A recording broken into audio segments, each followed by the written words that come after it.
bure za Wi-Fi, projector na huduma zingine.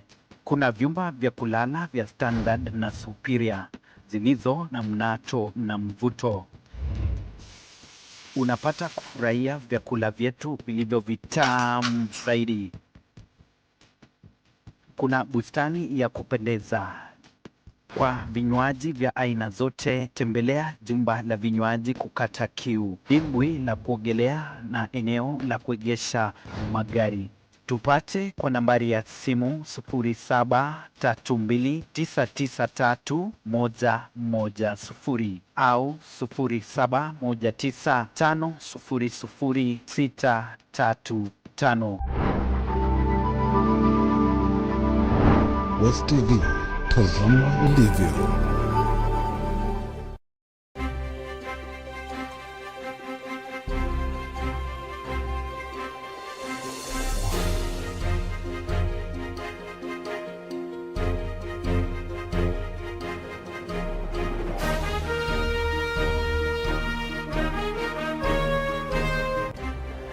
Shaabash, hujambo popote pale ulipo mpenzi mtazamaji na karibu. Hii ni Westv Jioni na hapa ndo nyumbani kwa taarifa za kuaminika na zinazokuhusu wewe. Imani yetu inasadikisha kwamba umeshinda salama wa salimini popote pale ulipo. Hujambo na karibu. Licha changamoto za mafua, lakini tuko tayari kabisa kukuwasilishia taarifa hizi kuanzia sasa hadi takapozitamatisha. Tunashukuru kwamba umetenga muda wako kutazama Westv Jioni usiku wa leo. Karibu sana. Naitwa Jioni Kabaka. Mary Sifuna yuko upande wa pili na kuwasilishia taarifa hizi kwa lugha ishara ya Kenya. Kwa mara nyingine tena, mkubwa wangu shikamona, mdogo wangu hujambo na karibu.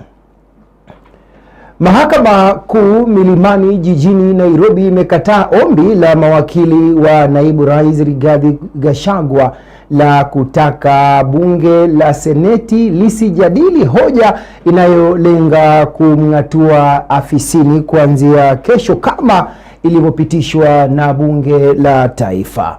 Leonard Shebe wa Malwa ndiye anatukunjulia Westv Jioni usiku wa leo na tathmini hiyo kwa kina kutoka kaunti ya jiji kuu la Nairobi.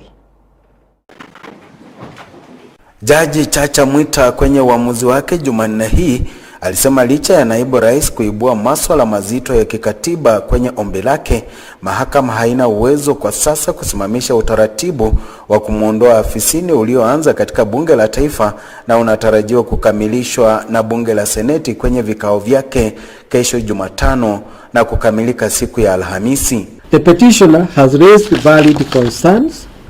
However, President bind this court so that although the Constitution grants the court jurisdiction to intervene where there is a threat to violate the Constitution or human rights and fundamental freedoms, the court must impeachment. This process has been committed to Parliament, which must be allowed to conclude its part, that we must abide by the constitutional dictates, for any act or omission in contravention of the Constitution is invalid. In that respect, I conclude this matter, and this is what I say. Argument by parties, the Constitution and the President, the prayer for grant of conservatory order is declined. Jaji Mwita alihoji kwamba katiba ilitenganisha majukumu ya vitengo mbalimbali vya serikali na hivyo mahakama italipatia bunge nafasi yake kukamilisha jukumu lake la kikatiba, na iwapo naibu rais atakuwa na tashwishi basi atakubaliwa kurejea mahakamani kutafuta haki. In our constitutional scheme, the people delegated the authority to state organs, including Parliament and the judiciary, to exercise the delegated authority only in accordance with the Constitution. While Article 3 places an obligation on every person to respect, uphold, and defend the Constitution. Article 10 sub Article 1 also is clear that the national values and principles bind all state organs, public officers, and all persons whenever they discharge their mandate under the Constitution. Where there is an allegation that the constitutional imperatives have not been complied with, the affected person has recourse to the courts, and the court will rise to the occasion and consider whether the state organ complied with the Constitution or the law.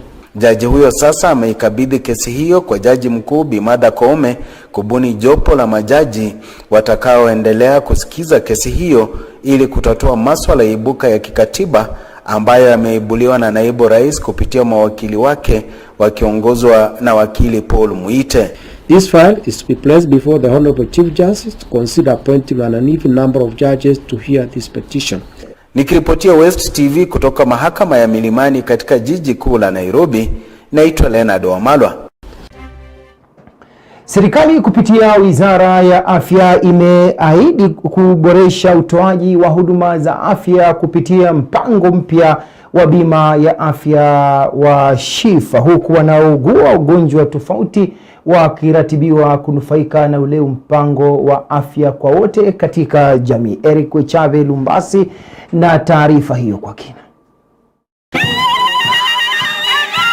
Akizungumza kwenye hafla ya maadhimisho ya saratani ya matiti iliyoandaliwa eneo la Bumula, waziri wa afya Deborah Mlongo anahoji kuwa bima hiyo inatoa fursa kwa wagonjwa kupata matibabu ya magonjwa yoyote, huku akiwataka Wakenya kuikumbatia. Lakini na hii social health insurance inahakikisha Wakenya wote wanaweza pata huduma. Na sasa ndio maana tunasema to register so that we can access services.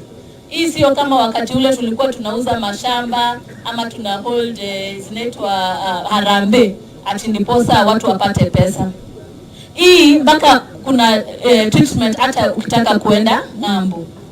Unaona kama cancer leo tunasema cancer iko 400,000 na juu yake kuna hiyo emergency chronic critical illness fund. Kuna mambo pia ya dialysis ambayo yako hapo na kadhalika. Na sasa tunasema kwa nini tunakataa maneno? Hii itakuwa ina cover all the facilities. Zamani ilikuwa tu ni mahospitali kadhaa. Ni kauli iliyoungwa mkono na mkurugenzi wa afya Patrick Amoth anayehoji kuwa amejitolea kuhakikisha Wakenya wanapata huduma za afya inavyostahili. Kama nchi mwaka uliopita 23-24 financial year tulitumia karibu milioni 900 milioni kutibu wale wamama wote ambao walikuwa na saratani ya titi. Lakini ukiangalia katika mfumo ya bima ya NHIF ilikuwa inashughulikia Wakenya wangapi? 20%. Kwa hivyo kama Wakenya wote ambao walikuwa na shida wangekuja kutibiwa saratani la titi, hiyo pesa ingeongezeka maradufu.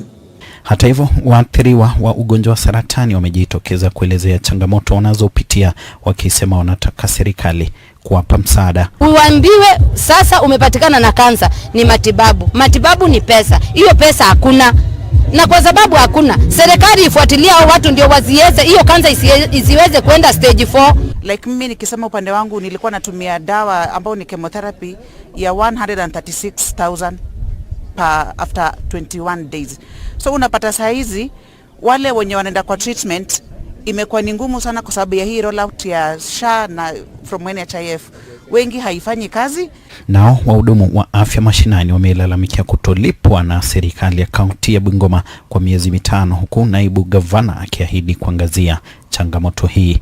Mwaka umefunga Juni, hao watu hawakulipwa, pesa ilienda wapi? So tunashughulikia mambo yenu, tunaomba kwamba muwe na subira. Eric Lumbasi, West TV, Bumula, wadi ya Bumula, eneo bunge la Bumula, kaunti ya Bungoma.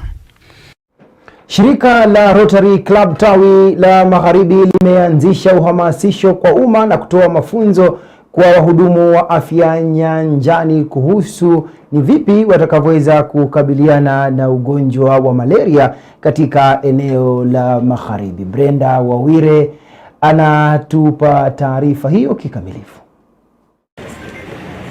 Wakizungumza mjini Kakamega wakiongozwa na rais wa shirika hilo Magharibi Josephine Oribo na Alice Omchei, wamesema ugonjwa wa malaria umekuwa ukiwaangamiza watu wengi barani Afrika, hasa watoto wenye umri wa chini ya miaka 5, na hivyo basi haja ya mikakati dhabiti iwekwe kukabili hali hii. We are doing prevention by giving mosquito nets, and we are training community health promoters, and we are working very closely with the interventions which the Ministry of Health has put in place. We are actually supporting them. So we are inviting all of us in the community of the 4 counties and Kenya as a whole so that we can fight this elephant called mosquito, because it affects all of us, children, old and the young. Wamesema zoezi hilo la kuhamasisha umma na kupeana vyandarua litatekelezwa kwa kipindi cha miaka miwili. Malaria is a killer in Africa. Last year, over 500,000 children died of malaria. One of the endemic regions is in Western Kenya, and we're concentrating on training and education in Western Kenya. Today is the launch of this grant. It's for more than $250,000. We'll be training community health workers. We'll be delivering mosquito nets that are treated with insecticides. We'll be doing lots of education around malaria and social behavior change strategies. Brenda Wawire, Westv, mjini Kakamega. Familia ya Wilson Sitati, kijana ambaye anadaiwa kupigwa risasi na maafisa wa polisi wakati wa maandamano ya rika la Gen Z miaka 4 iliyopita, inadai kwamba kufikia sasa haijapata taarifa yoyote kutoka kwa serikali ikiwa itafidiwa kutokana na kuuawa huko kwa mwanao aliyepigwa risasi wakati wa maandamano hayo. Tadeus Wachie na kina cha taarifa hiyo. Kulingana na Mark Sitati, babake Wilson, mmoja wa waathiriwa wa maandamano ya Gen Z, tangu mwanawe auawe na maafisa wa polisi katika majengo ya bunge, hadi sasa hakuna taarifa yoyote kuhusu iwapo familia itapata fidia, serikali ikisalia kimya. Hatujapata mwelekeo kamili. Wanakusia tu. Juzi rais akasema nitakana waamue na mstakabali fulani.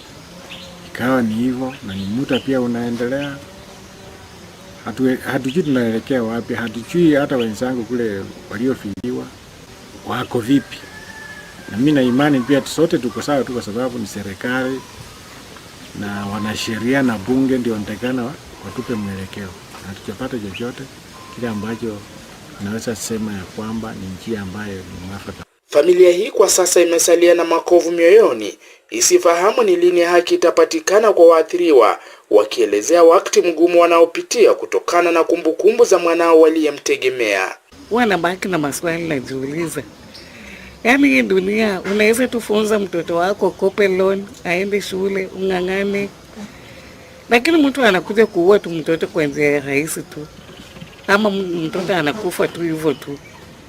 Imekuwa ni vigumu kwangu kukubali, kwa sababu huyu mtoto alikuwa ni mtoto ambaye nimetegemea na alikuwa ni mtoto wa kusikia. Kumbukumbu hii inaumiza. Kusahau ni vigumu, kusahau ni shida. Afadhali kile kisuchu kiliyotoka na siku kadhaa unaweza sahau, lakini mtoto mzima ambaye umekaremia kupeleka shule, mtu mzima umetoshana na ameuawa. Hata hii kaburi inavyoiona hivi ni uchungu sana. Kwa sasa wamesisitiza umuhimu wa maafisa wa polisi kujiepusha na matumizi ya nguvu kupita kiasi wanapokabiliana na waandamanaji, wakisema hatua hii ya maafisa wa polisi inaendelea kushuhudiwa nchini kila kukiwa na maandamano. Na kwa upande wa polisi, wewe ukitumia bunduki, wewe huwezi ukajua ni nani ambaye risasi likitoka litapata. Huenda likapata ndugu yako, shemeji yako, mtoto wa mchomba. Nitakana uwe na mpangilio ulio mzuri, ufikirie hao vijana hawakuwa na bunduki na wewe unatumia bunduki. Sasa vile walikufa, hii kaburi vile unavyoiona hivi, mahali wewe uko una raha kweli? President wetu anafanya makosa, anaongeza mshahara kuendelea kuua watoto. Tadeus Wachie, West TV, wadi ya Maini, eneo bunge la Kimilili, kaunti ya Bungoma. Mwelekezi wangu Irani Mugaisra nirekebisha na naambia kwamba ni miezi 4 wala si miaka 4 kama nilivyo taja hapo hewani kwamba Wilson Sitati anadaiwa kuuawa na maafisa wa polisi akiwa katika maandamano ya Gen Z miezi 4 iliyopita, wala si miaka 4 kama nilivyokuwa nimetaja hapo awali. Samahani sana kwa mkanganyiko huo. Maafisa wa idara ya uvuvi katika kaunti ya Busia kwa ushirikiano na maafisa wa usalama wameziteketeza zaidi ya nyavu 90 zenye thamani ya shilingi milioni 5 katika afisi za uvuvi eneo la Budalangi baada ya kupewa idhini na mahakama ya Port Victoria. Nyavu hizo zinaaminika kutumika kwenye uvuvi haramu ziwani Victoria, kama anavyotuarifu Jeremy Omondi.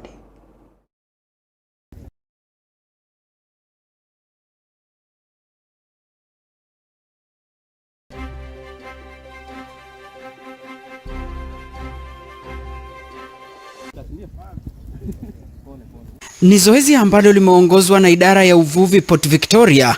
Mkurugenzi wa idara hiyo ukanda wa Magharibi Joyce Kimathi akisema utumizi wa nyavu haramu umechangia kupungua kwa samaki ziwani Victoria.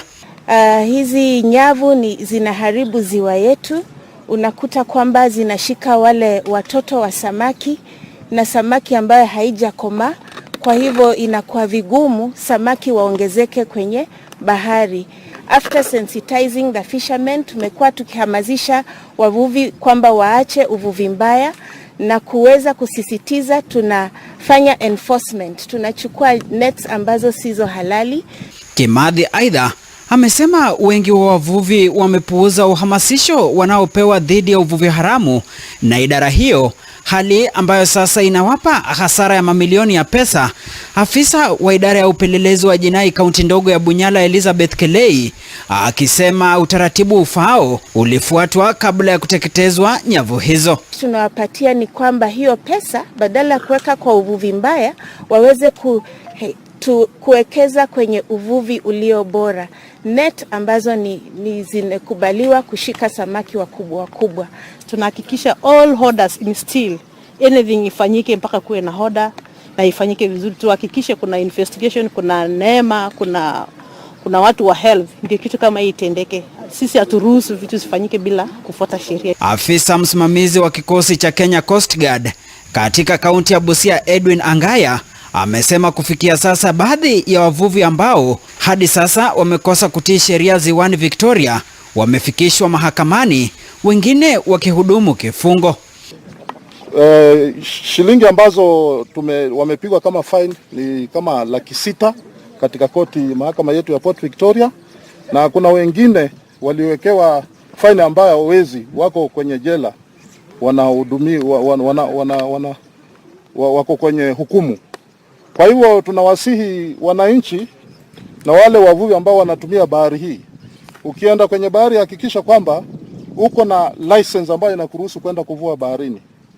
Utumie nyavu ambazo zinatakikana na serikali, na pia uhakikishe kwamba usalama wako uko salama. Uvae life jacket ambayo itakusaidia kuelea wakati kuna dharura. Ni zoezi lililohusisha vikosi vya usalama, maafisa wa ngao na mahakama ya Port Victoria. Nikiwa eneo bunge la Budalangi, kaunti ya Busia, naitwa Jeremy Omondi. Watumizi wa barabara wameshauriwa kuwa waangalifu na kuzingatia sana alama za barabarani ili kujiepusha na visa vya ajali za kila mara vinavyosababishwa na mapuuza ya alama za barabarani, kama anavyotuarifu sasa Mesha Kubonita Obonyo.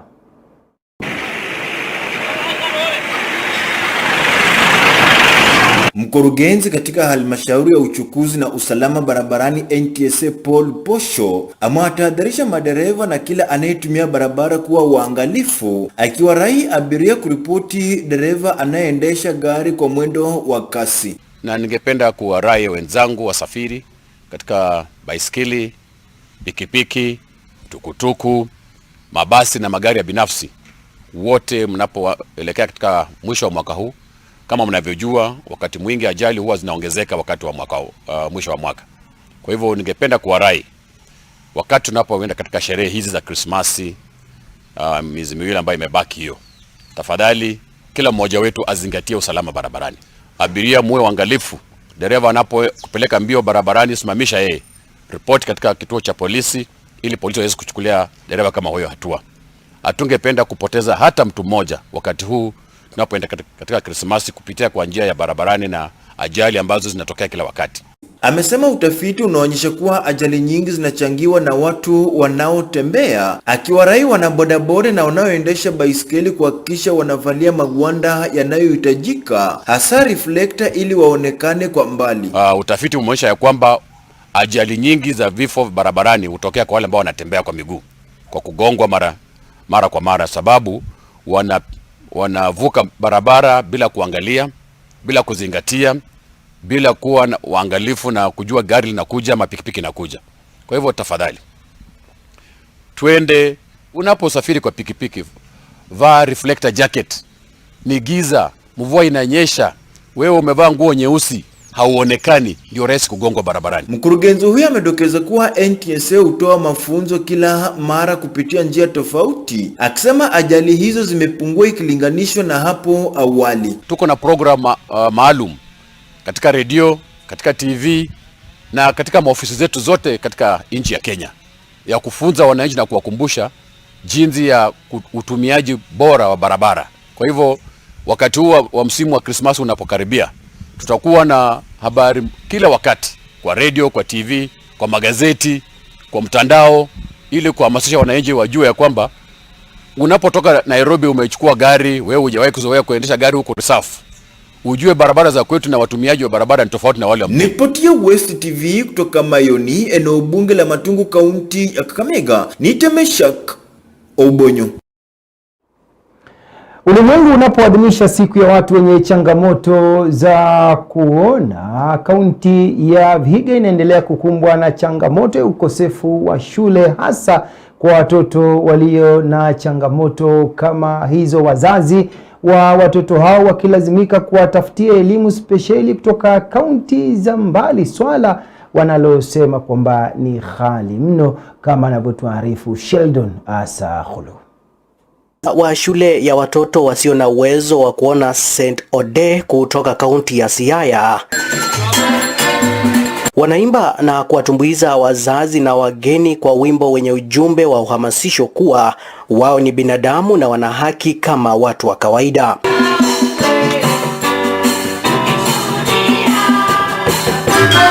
Kwa kucheza ala tofauti za muziki na kuimba kwa sauti zenye mvuto, wanalenga kuelezea kuwa ulemavu si kutoweza, inavyosemwa katika lugha ya Kimombo kuwa disability is not inability.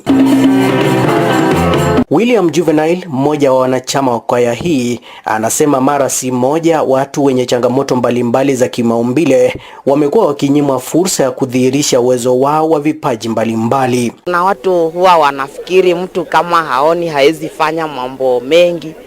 Ningependa tu kuwashauri, sisi ni watu tu, ni macho tu ndio hayaoni, lakini tunaweza fanya mambo mengi sana. Tumbuizo hili limeambatana na siku hii ulimwengu unapoadhimisha siku ya wasio na uwezo wa kuona, White Cane Safety Day, chini ya kauli mbiu kukuza ujumuishaji, kusherekea uwezo, kuhimiza kuwafikia watu.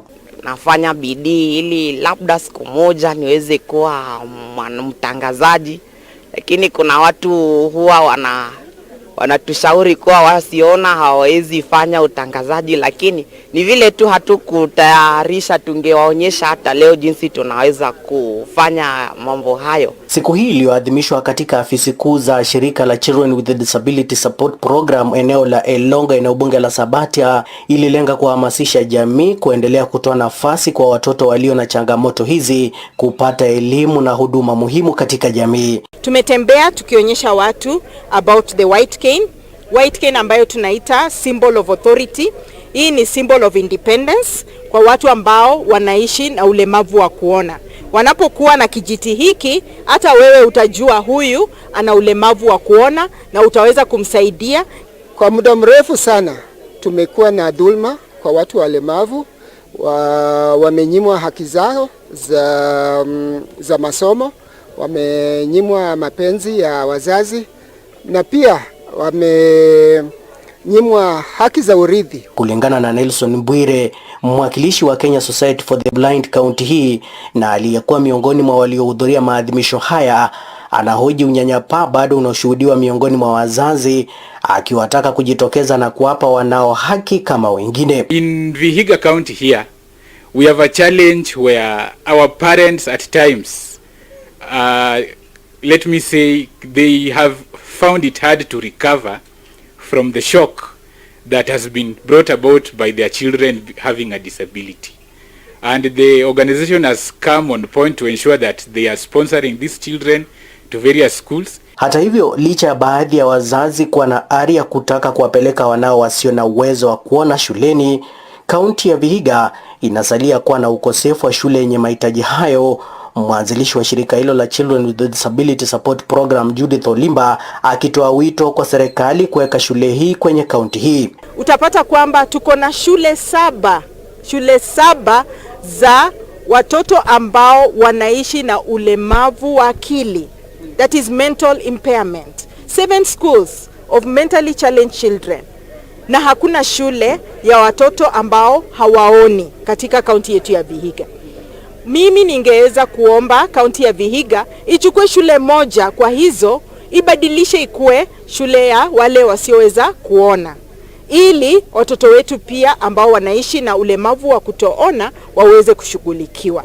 Nikiripotia West TV kutoka kaunti ya Vihiga, jina langu ni Sheldon Asahulu.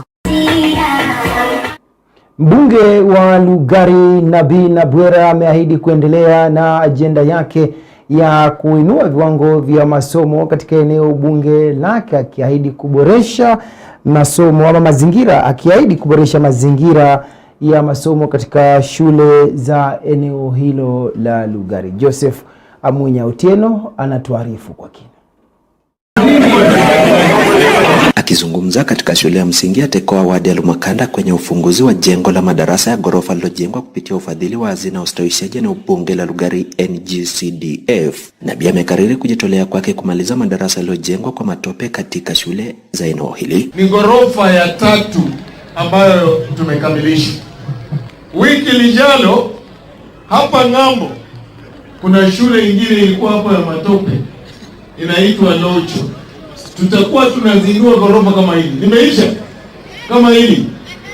Alafu mwezi wa Disemba wiki ya mwisho tunazindua maghorofa mengine 2 ambazo zitakuwa zimekamilika. Kwa muda wa miaka 2 iliyopita shule ambazo tumeupgrade ni shule zaidi ya 14. Shule inaitwa Foresto Secondary katika kaunti ya Kakamega has the most modern library. Hakuna ingine, hata Kakamega high school hawana library kama hiyo. Aidha, mbunge huyo amefichua kuwepo mpango wa kuboresha chuo cha walimu cha Lugari ili kitoe kozi zinazoambatana na mfumo wa elimu ya umilisi maarufu CBC. Hicho na titi kufunza walimu wa CBC. Tumeweka hapo milioni 27. We are building CBC workshops. Hakuna zingine, hata ile hawana hiyo. Hata wakitafuta wezi pata. Hafla hiyo ilihudhuriwa pia na mbunge wa Likuyani Innocent Mugabe na gavana wa Kakamega Fernandes Barasa. Hapa Lugari wakati uliingia shule nyingi zilikuwa na matope. Na wewe umesema unaondoa nini? Matope. Na tuna ushahidi siku ya leo kwamba ameondoa nini? Ameondoa nini? Tosha. Kazi ambayo mbunge amefanya siku ya leo ya kujenga 8 classrooms hapa Tekoa, yeye mimi nampa kengole, na mimi nasema ya kwamba ombi ambalo umeomba hapa, naona classroom ziko sawa kabisa. Mimi nitatoa shilingi 1200 ya kutengeneza desks ili watoto wetu wakitoka hapa ECD wanaenda kukaa kwa desk ambazo ziko sawa. Because there is no way unaweza soma kwa shule ambayo iko safi na ina desks. Waheshimiwa wengine mmewapatia templates. Mmewapatia template ya kujenga magorofa, na hiyo ni mwelekeo ambao mimi naunga mkono, na pia nataka wabunge wote Kakamega County tuangalie template ambayo Mheshimiwa Nabii ameweka hapa Lugari. Joseph Amunya Otieno, Westv Lugari, County ya Kakamega. Bunge la Seneti likitarajiwa kuanza vikao vya kutathmini hatma ya naibu rais Rigathi Gachagua Jumatano na Alhamisi juma hili. Wabunge wawili kutoka eneo la Magharibi wamejitokeza kumpendekeza mkuu wa mawaziri Musalia Mudavadi kupewa nafasi ya kuwa naibu rais, ikiwa hoja ya kumbandua mamlakani naibu rais Rigathi Gachagua itashikiliwa na bunge la Seneti. Leonard Shebe wa Malwa na kina cha taarifa hiyo.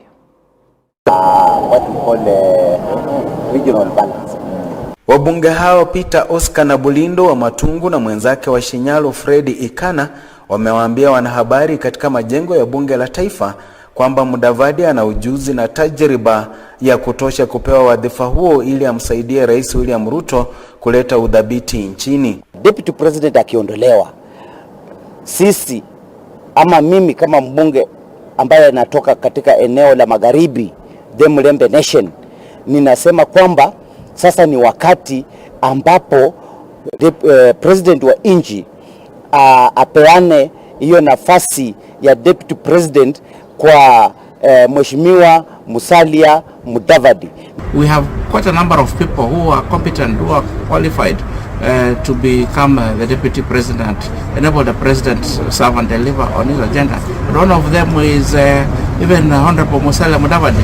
Doesn't mean that just because he comes from the western region, he doesn't make a fit to be the deputy president. Wabunge hao wanahoji kwamba rais ana uhuru wa kumchagua naibu wake kutoka eneo lolote la nchi, ila kulingana nao Mudavadi ni kiongozi mkomavu ambaye amehudumu katika nyadhifa mbalimbali serikalini, ikiwemo kuwa makamu wa rais na hata naibu wa waziri mkuu, na sasa wanahisi ametosha kupanda ngazi kuhudumu katika nafasi ya naibu rais. Musalia Mudavadi ni yule ambaye ako na ujuzi mwingi sana katika masuala ya utawala na uongozi wa nchi ya Kenya. Unaweza pata kwamba Musalia Mudavadi ni mtu ambaye amekuwa kwa wizara mingi, akakuja akakuwa deputy prime minister, akakuja akakuwa vice president wa nchi. Mr. Musalia Mudavadi, our prime cabinet secretary, is a very competent leader on account of experience, on account of demeanor, on account of sobriety. He is a leader that given chance, he is capable of supporting the president in achieving his agenda for the people of Kenya. Kufikia sasa maeneo mbalimbali yameanza kuwapendekeza viongozi wa maeneo yao kuteuliwa kumrithi Bwana Rigathi Gachagua iwapo atatimuliwa na bunge la Seneti, ambapo waziri wa usalama wa ndani Profesa Kithure Kindiki, waziri Musalia Mudavadi, magavana wa kike Anne Waiguru wa Kirinyaga na mwenzake wa Homa Bay Gladys Wanga ni miongoni mwa wale wanaodhaniwa kuwa huenda mmoja wao atateuliwa na Rais Ruto kwenye wadhifa huo muhimu katika uongozi wa nchi. Mudavadi kwa hao watu wote, yeye ndiye ako na CV ambayo iko na uzito sana. Ako na experience zaidi katika masuala ya uendeshaji wa serikali. So let us not engaging in politics of regionalism. Nikiripotia West TV kutoka majengo ya bunge la taifa, naitwa Leonard Wamalwa. Wazazi wamehimizwa kuwajibikia malezi na masomo ya wanao ili waafiki malengo yao maishani. Edwin Sasaka ndiye mwenye taarifa hiyo. Mkewe mbunge wa Buya Mashariki Maseda Wanyonyi na katibu wa chama cha maslahi ya walimu na tawi Bungoma Mashariki Robert Mandila wakizungumza hili wamewashtumu baadhi ya wazazi wanaotelekeza majukumu yao, wakiwataka kuwajibika ili wakawezeshe wanafunzi hao kuafiki malengo yao. Wazazi, safari huwa inaanza na steps. Nikitaka kwenda Nairobi saa hii, sintapiga hatua ya kwanza, sintapiga ya pili, ya tatu mpaka nitafika huko. Kwa hivyo hawa watoto wetu wameanza safari. Wameanza safari yao ya masomo. Hawamalizi, ndio wanafanya nini? Wanaanza. Siku ya Christmas wacha kununua nguo ya kwenda Christmas. Nunulia huyu mtoto uniform. Ila akikuja shule aonekane kama wengine. Asipotee. Unajua sababu ya kuwa na uniform ya shule, wala ambao mnakuwa mitandaoni. Tumepata mtoto wa grade 2 kule Silunga yuko ngambo na anatoka Kwena. Wakaweka tu kwa mtandao wakasema uniform ni ya wapi? Ya Kwena. So tunataka watoto wajulikane. Mwalimu mkuu wa shule ya msingi ya Mikuva Leonard Mahanu ametaja wazazi walivyo nguzo muhimu katika elimu ya wanao, akitoa wito wa ushirikiano. Nidhamu, wewe nisaidia hapa mambo ya jiografia, wewe nisaidia hapa sayansi na kila kitu. Lakini mumefanya vizuri kutupatia watoto ili tukae na hao na tuwaelekeze. Na ni vizuri kama umepatia mtu kazi, mfanyikazi wako, si unamfuata uone kama amefanya kazi yenye unataka afanye. Naye mwalimu msimamizi wa wanafunzi wa chekechea Isaac Simiyu ametoa wito kwa serikali ya kaunti ya Bungoma kuingilia kati na kujenga darasa la wanafunzi wa chekechea ili kukidhi mahitaji ya idadi kubwa ya wanafunzi wanaojiunga na shule hiyo. Kupitia kwa watoto hao wazazi ambao ni alumni wakiongozwa na Chef Kasembe Njuya, tumefanya renovation hiyo darasa, tumeweka rangi, tumeweka vioo. Darasa liko sawa, saa hii viti viko sawa, watoto wanasoma. Changamoto ni moja. Nataka niombe wazazi ya kwamba licha ya kuwa watoto watakuwa wamekaa kwa kiti kizuri, lakini wakiwa na njaa hawatasoma vizuri. Nikiripotia Westv kutoka shule ya msingi ya Marafiki ya Mikuva iliyoko wadi ya Miu kwenye eneo bunge la Webuye Mashariki, kaunti ya Bungoma. Jina langu ni Edwin Sasaka. Makamu Rais wa Marekani Kamala Harris amekashifu maoni ya adui kutoka ndani yaliyotolewa na mgombea urais wa Marekani Donald Trump. Nixon Simiyu na taswira kimataifa.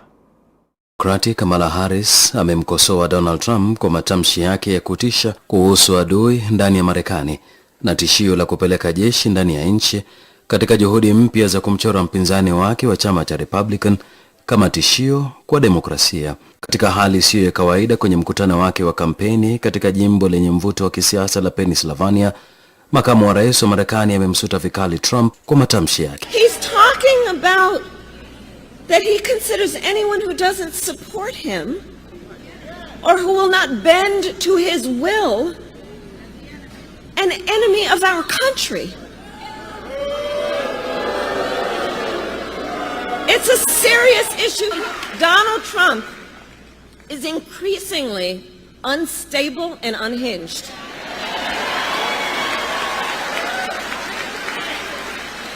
And he is out for unchecked power. That's what he's looking for. Harris ambaye ameanza awamu ya mwisho ya kampeni ya mahojiano ya hadhi ya juu baada ya kushutumiwa kwa wiki kadhaa kwa kukwepa vyombo vya habari. Trump katika hotuba za hivi majuzi za maandamano amedokeza kuhusu kukabiliana na adui kutoka ndani, hatari zaidi kuliko adui wa kigeni. Kampeni yake haikuridhisha ombi la maoni mara moja. Kwingineko, mvutano kati ya Canada na India unazidi kuongezeka juu ya mauaji ya kiongozi wa jamii ya Singa. Mataifa hayo yamewafukuza wanadiplomasia wakuu katika mzozo unaokuwa wa kidiplomasia uliosababishwa na mauaji ya mwanaharakati mashuhuri wa Canada wa Sikh mwaka jana. Hatua hiyo inakuja huku kukiwa na madai mazito ya Canada kwamba maajenti wa serikali ya India walihusika katika mauaji na unyang'anyi wa raia wa Canada katika ardhi ya Canada, mashtaka ambayo India imekanusha vikali. They have clear and compelling evidence that agents of the government of India have engaged in and continue to engage in activities that pose a significant threat to public safety. This includes clandestine information gathering techniques, coercive behavior targeting South Asian Canadians, and involvement in over a dozen threatening and violent acts, including murder. Na hapo jana, Canada ilitangaza kumfukuza mwanadiplomasia mkuu wa India nchini humo pamoja na maafisa wengine 5. Na katika hatua ya kujibu, India ilijibu kwa kuwafukuza wanadiplomasia 6 wa Canada, ikiwa ni pamoja na kamishna mkuu wa Canada huko Delhi. India na Canada zimeingia katika mzozo mkali ulioanza mwezi Juni mwaka uliopita. Nixon Simiyu, taswira kimataifa.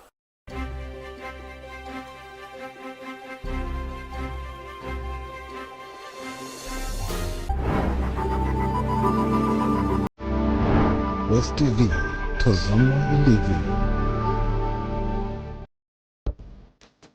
Karibu Westside Hotel, inapatikana katika mandhari mazuri yenye hewa safi milimani mjini Kitale. Hoteli ya Westside ina chumba cha mikutano kilicho bora, Unapata kufurahia huduma za bure za Wi-Fi, projector na huduma zingine. Kuna vyumba vya kulala vya standard na superior zilizo na mnato na mvuto. Unapata kufurahia vyakula vyetu vilivyo vitamu zaidi. Kuna bustani ya kupendeza.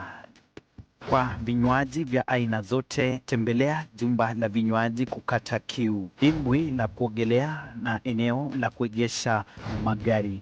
Tupate kwa nambari ya simu 0732993110 au 0719500635. Sesheni ya Kikwetu. Kata jasho na Rutsonga ndani ya Westv. Vipi sasa utakuwa unaweza kupata hizo huduma nzuri ambazo nimekutajia mtu wangu? Sawa sawa. Jumatatu hadi Ijumaa saa 5 hadi saa 7 mchana. Ndani kipindi Kata Jasho hapa ndani ya Westv station ya Kikwetu Kionamo Isonga. Westv station ya Kikwetu. Westv.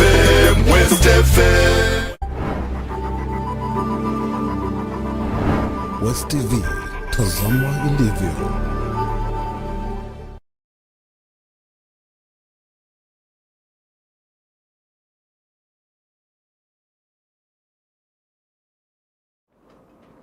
Karibu sasa tuangazie kapu la uchumi.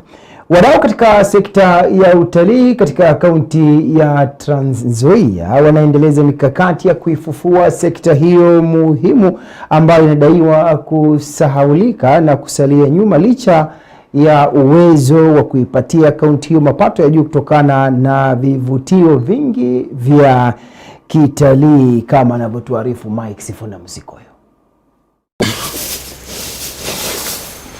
Licha ya kaunti ya Trans Nzoia kufahamika kama ghala la taifa kutokana na uzalishaji wa asilimia kubwa ya mahindi, kaunti hii bado haijapata umaarufu kiutalii mbali na kuwa na vivutio vingi vya utalii, hali ambayo imewafanya washikadau wa utalii kuweka mipango ya kongamano la kibiashara na kitalii kujaribu kubadili taswira hiyo. We are still flying low because if you look at the situation in Kitale, Trans Nzoia, compared to our neighbors in Eldoret and other regions, Migori, Homa Bay, they are doing very well. And the secret was they had very good exhibitions. Trans Nzoia is like a gold mine that is not tapped.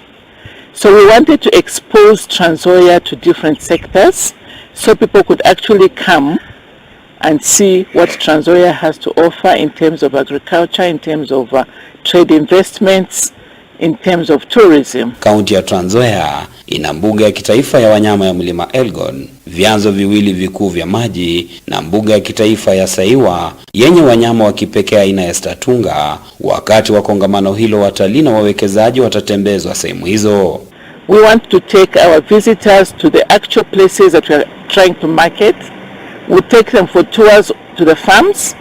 We take them for tours to our tourism sites like Mount Elgon, which is majestic. People don't know about it.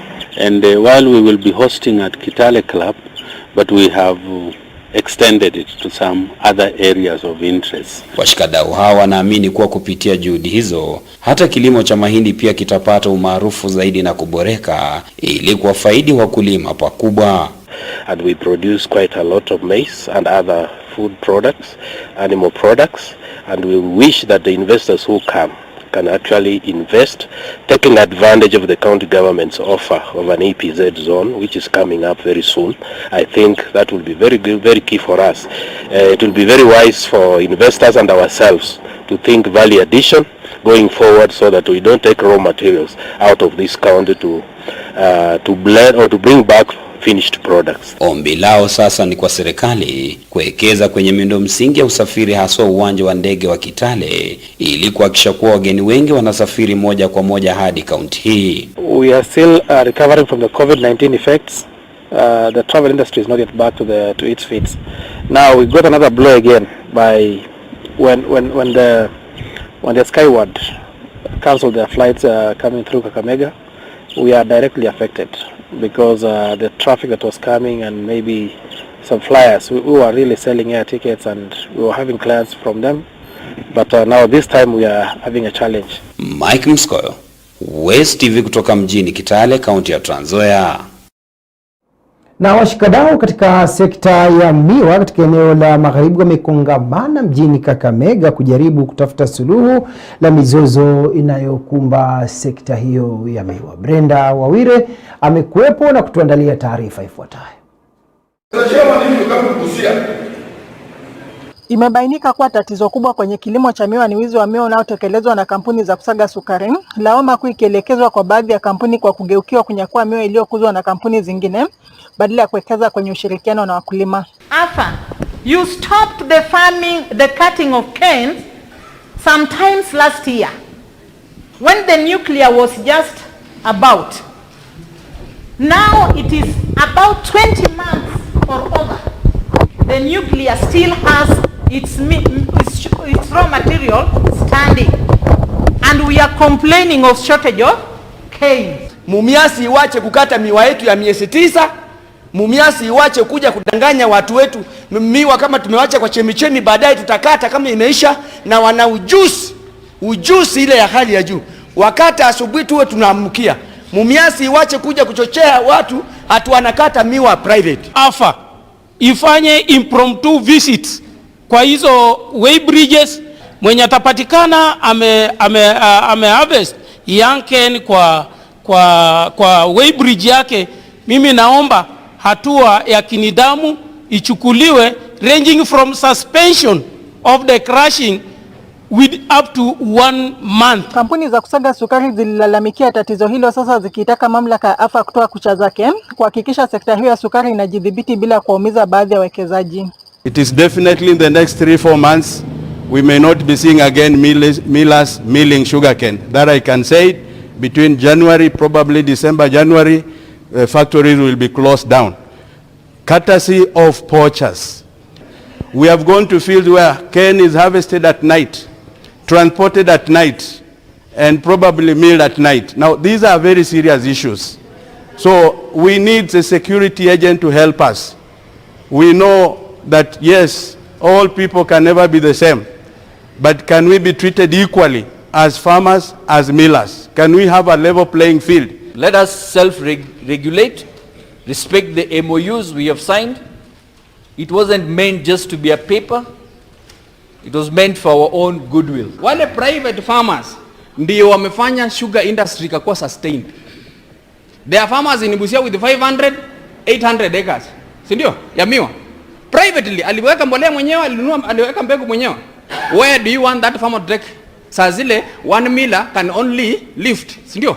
200 tons. Na yeye anataka kulift miwa yake in 2 weeks. Ikuwe mfanya nini? Ama 3 weeks ikuwe imeisha. AFA ikilizungumzia hili, imeweka wazi kuwa kwa sasa hawana sheria yoyote ya kudhibiti sekta ya sukari nchini, ila wamezirai kampuni husika kuanzisha mikakati ya kujidhibiti. We currently do not have regulations, so basically we are dealing with these issues administratively. Hence the reason why we are encouraging the regulations among the players within the value chain. But going forward, the law making is in process, and I'm sure once we have it, we should be able to at least have some teeth. Brenda Wawire, Westv, mjini Kakamega.